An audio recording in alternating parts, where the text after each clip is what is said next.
Pernah nggak kalian di posisi di mana kalian tuh baru bangun tidur, terus ngambil handphone, ngebuka Instagram atau Twitter atau TikTok, dan nggak kerasa udah 3 jam aja gitu scroll sosial media. Sedangkan kita punya tugas yang menumpuk gitu. Tahu kenapa ini bisa terjadi? Karena emang itu tujuan sosial media. Dan ini adalah masalah sosial media. Halo teman-teman, kenalin, nama aku Dimas Ariskanto. Aku adalah mahasiswa tingkat 2 di PK Instan. Nah, di video kali ini aku bakal bahas tentang masalah sosial media gitu. Oke, jadi bisa dibilang kalau kita itu sebenarnya udah sangat tergantung dengan sosial media, apalagi di masa seperti ini, di mana semuanya itu dialihkan ke online gitu. Kayak misalkan ada belajar lewat Zoom, terus ada lomba pidato atau lomba storytelling lewat Instagram, terus ada bahkan mos sekolah yang pakai TikTok gitu. Nama saya Sofia Devers dari Gugus 9. Tarak tak dung 2020.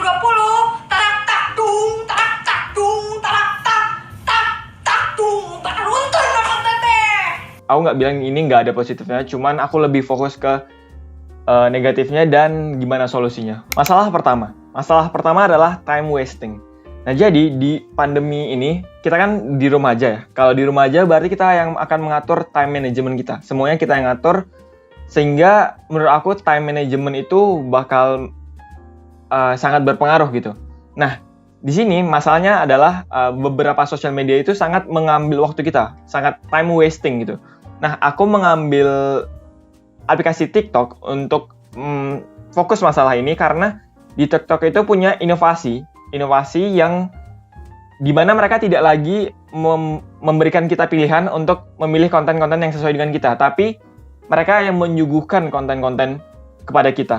TikTok adalah anak perusahaan dari ByteDance. ByteDance dan TikTok adalah perusahaan yang akan mendapatkan keuntungan lebih banyak apabila kita semakin lama berada di aplikasi TikTok ini. Jadi, dengan inovasi For You page itu, mereka akan memberikan algoritma dan program di mana dengan perilaku kita dari like atau komen atau seberapa lama kita menonton suatu konten, mereka akan memberikan konten-konten yang lain dengan tanpa kita mintanya gitu. Jadi For You page itu kita cuman perlu swipe dan mereka yang ngasih kita konten gitu. Jadi kita nggak perlu mikir kita mau konten apa. Jadi berdasarkan apa yang sudah kita lihat dan bagaimana perilaku kita, mereka akan menyuguhkan konten kepada kita, yang mana konten-konten itu sangat relate kepada kita karena perilaku tadi, dan itu sangat menarik. Sehingga kita akan semakin lama berada dalam aplikasi tersebut, dan semakin lama kita berada, maka mereka akan semakin untung gitu. Untungnya dari mana? Kita bahas.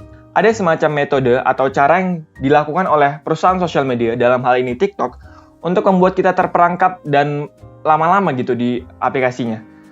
Jadi di sini tuh ada 3 step atau 3 langkah untuk membuat kita terperangkap. Yang pertama adalah engagement. Engagement adalah cara perusahaan sosial media atau dalam hal ini TikTok ya, itu untuk menarik kita supaya kita masuk ke aplikasinya dulu. Jadi perusahaan itu kan misalkan kita lagi nggak ngapa-ngapain nih, atau kita lagi nugas, atau kita lagi buka aplikasi yang lainnya. Nah, mereka kan berusaha untuk membuat kita masuk ke aplikasi TikTok-nya itu. Jadi, dilakukan dengan cara buat notifikasi. Nanti kita akan masuk ke dalam aplikasinya. Nah, dengan masuk ke aplikasinya tersebut, maka kita sudah masuk ke langkah pertama untuk terperangkap dalam TikTok. Yang kedua adalah growth. Growth ini setelah masuk, ini kan video pertama itu video yang tadi notifikasinya itu. Setelah video itu, kita hanya perlu swipe dan mereka akan menyuguhkan konten-konten yang menurut algoritmanya kita akan suka gitu kan. Menurut algoritmanya kita akan suka, terus kita scroll lagi. Terus ada video yang kita suka lagi, scroll lagi. Dan itu akan terus berjalan, kita terus scrolling sampai waktu yang cuman Tuhan yang tahu. Ya, pokoknya terus deh, gitu kan. Nah, setelah itu kita sudah masuk ke langkah kedua terperangkap. Nah, yang ketiga ini adalah advertisement. Jadi, tentu saja perusahaan kayak TikTok itu kan mereka pengen dapat keuntungan kan. Keuntungannya dari mana? Keuntungannya adalah menjual kita. Kenapa aku bilang menjual kita? Karena ada suatu pepatah yang bilang kalau if you are not paying for the product, you are the product.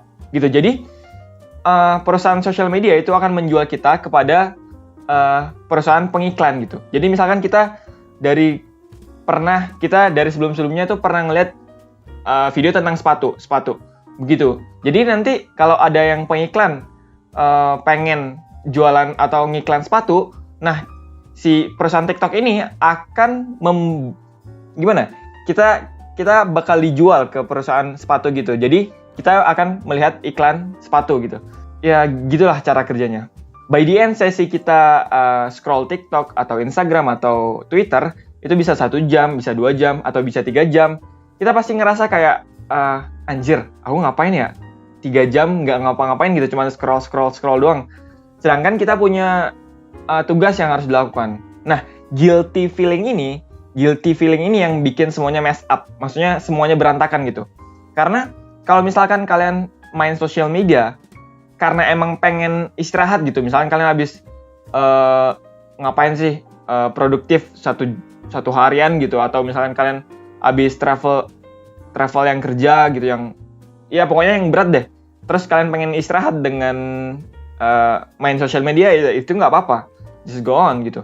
Cuman kalau ada rasa guilty feeling ini, sedangkan kita main social media, sedangkan harus ada tugas yang harus dikerjakan. Nah, itu dia yang butuh solusi. Solusinya apa? Nanti kita bahas. Masalah kedua adalah comparison atau membanding-bandingkan.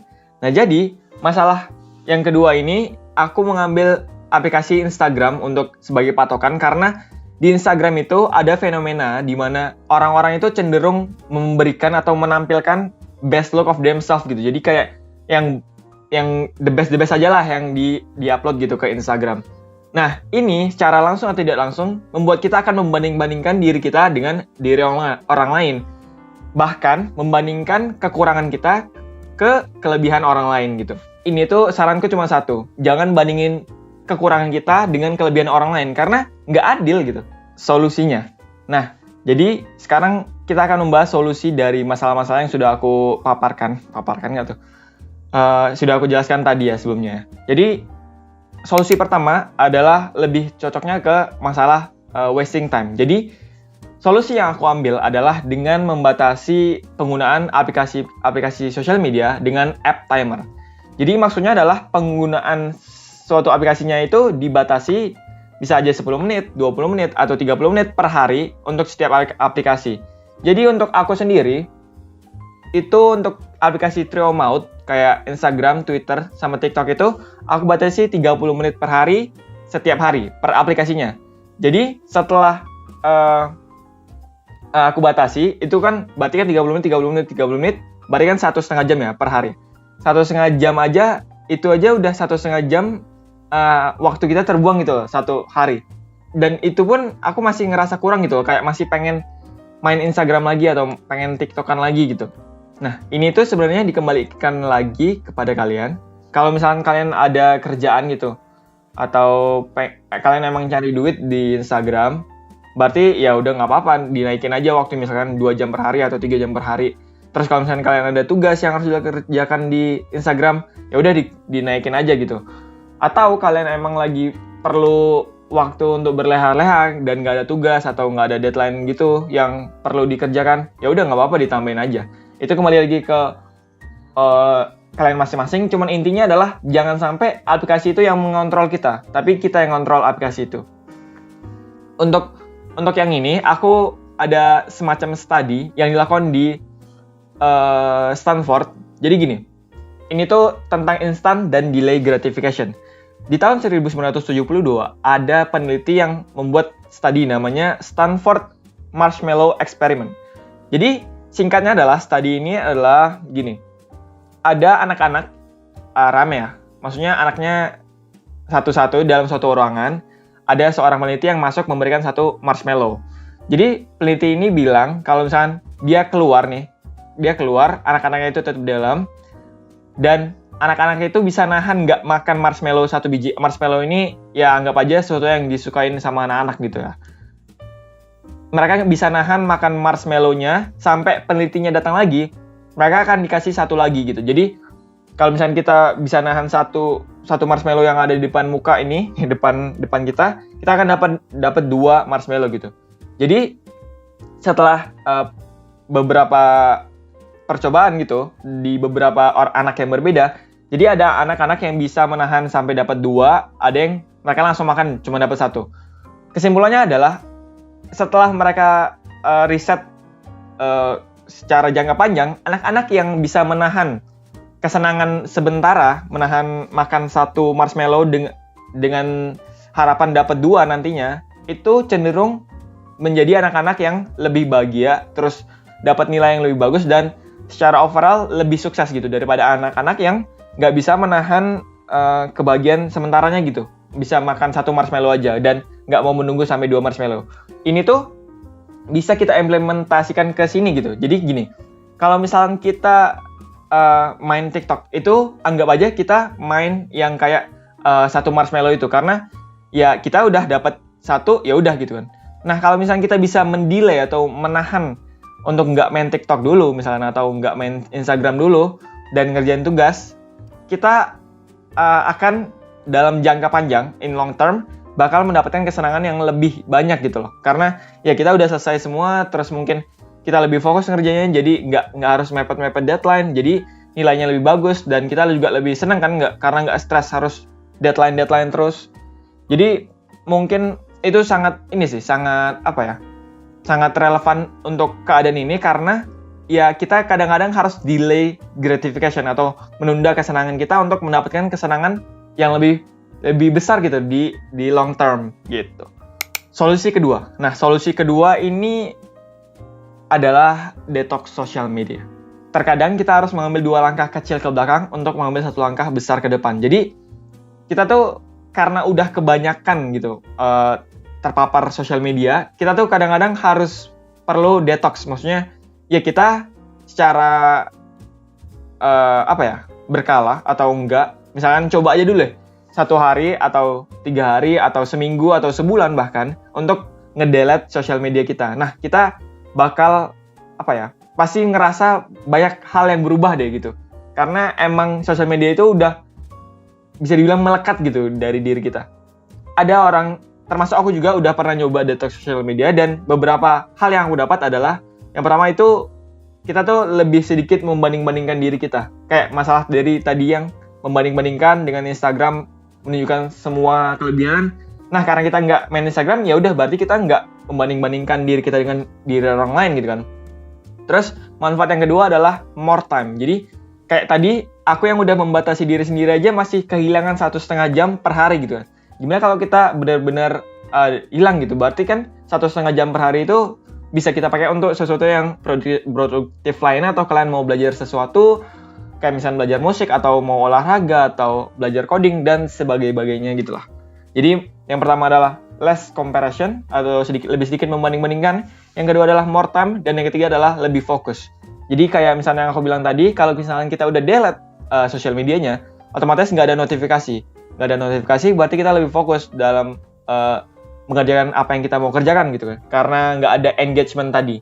Nggak ada engagement, nggak ada growth, berarti nggak ada advertisement. Fun fact aja, jadi Daniel Radcliffe, pemeran Harry Potter, terus ada Emma Watson, pemeran Mia di La La Land, terus ada Benedict Cumberbatch, itu pemain Doctor Strange di Marvel, itu mereka nggak punya akun Instagram gitu. Jadi kadang-kadang tuh walaupun kayak mereka yang terkenal banget aja, itu nggak ada akun Instagram gitu. Ya emang kadang-kadang kita harus melupakan toksiknya sosial media dan fokus pada diri sendiri aja kadang-kadang. Yang ketiga adalah online environment. Nah gini, kalau misalnya kita emang udah susah nih mau detox sosial media atau pakai app timer, itu susah. Jadi aku ada solusi juga yang mensiasati kayak gituan. Jadi kadang-kadang, bukan kadang-kadang sih, emang kan pasti sering banget bilang kalau orang-orang itu tergantung sama lingkungannya kan. Pokoknya gimana lingkungannya, ya gitulah dia kan. Jadi gimana caranya kalau menurut aku, kita buat lingkungan kita sendiri. Kalau nggak bisa lingkungan yang real, buat lingkungan online yang lebih positif. Jadi solusi aku ini dengan online environment yang positif. Maksudnya gimana? Gini contohnya. Kalau aku itu buat 2 akun YouTube. Untuk akun pertama itu lebih yang akun yang benar-benar bebas semuanya, entertain, games, terus yang vlog-vlog yang lucu-lucuan dan segala macamnya yang benar-benar entertain gitu, untuk menyenangkan. Nah, ini hanya boleh aku buka kalau misalkan Sabtu Minggu atau emang lagi libur gitu. Nah, akun yang kedua ini agak menarik nih. Akun kedua ini adalah akun yang aku cuman boleh like, aku cuman boleh nonton, aku cuman boleh komen video-video yang berisikan tentang produktivitas atau self improvement atau sesuatu yang bikin aku tuh moodnya bukan moodnya sih, lebih kayak ya pokoknya yang bikin aku produktif gitu loh. Contohnya adalah dengan nonton Study With Me atau tentang gimana caranya produktif dan segala macamnya. Kayak contohnya video ini boleh tuh di subscribe, di like. Iya, Oke, jadi ini contohnya di akun pertama itu semua bebas ya, maksudnya ini home-nya itu kayak ya random banget lah, kayak ada ini tentang game, tentang podcast yang lucu gitu kan, terus musik, terus ya pokoknya random banget. Dan apa ya, ini tuh kalau mau entertain, mau seru-seruan enak gitu. Nah, yang kedua adalah akun aku yang satunya lagi itu isinya tuh cenderung ini musik itu ya, karena aku belajar pakai musik jadi ada banyak musik. Terus ini tentang self improvement kan, ilmu, terus ini musik, terus ini self improvement. Ini kalau misalkan ada yang nggak sesuai tinggal dibuat not interested aja. Ini tentang tech aku masih pakai. Terus ini studying, ini tentang ya belajar juga. Terus ya intinya gitu. Subscription juga ini aku semuanya tentang yang lebih bagus gitu, self improvement gitu, study, productive day dan sebagainya. Jadi dengan kita menonton, like, komen video-video yang produktif ini, maka dari itu algoritma dan program YouTube akan memberikan suguhan konten-konten yang positif juga gitu kan, positif yang memberikan kita semangat untuk produktif dan sebagainya macamnya gitu. Jadi dengan kita nonton lingkungan online yang positif, otomatis kita akan secara langsung atau tidak langsung akan termotivasi gitu loh untuk melakukan hal yang sama gitu dengan lingkungan online kita. Untuk kesimpulan aja, jadi menurut aku Instagram, Twitter, TikTok atau YouTube itu bakal tetap menguntungkan untuk hidup kita kalau kita pakainya itu sesuai gitu, proporsinya tuh pas gitu, nggak kelebihan, nggak kekurangan. Dan aku juga dengar pepatah you are what you eat gitu. Eat di sini bisa aja kita nonton ya. Jadi kalau misalkan kita menonton hal-hal yang kayak Atta gitu kan, kemungkinan kita kayak Atta juga. Maksudnya, ya intinya gitu. Jadi ya kita harus tahu sih kapan harus berhenti, kapan harus main gitu. So, that's all, thank you. Jangan lupa komen karena aku suka balas-balasin komen orang. Dadah.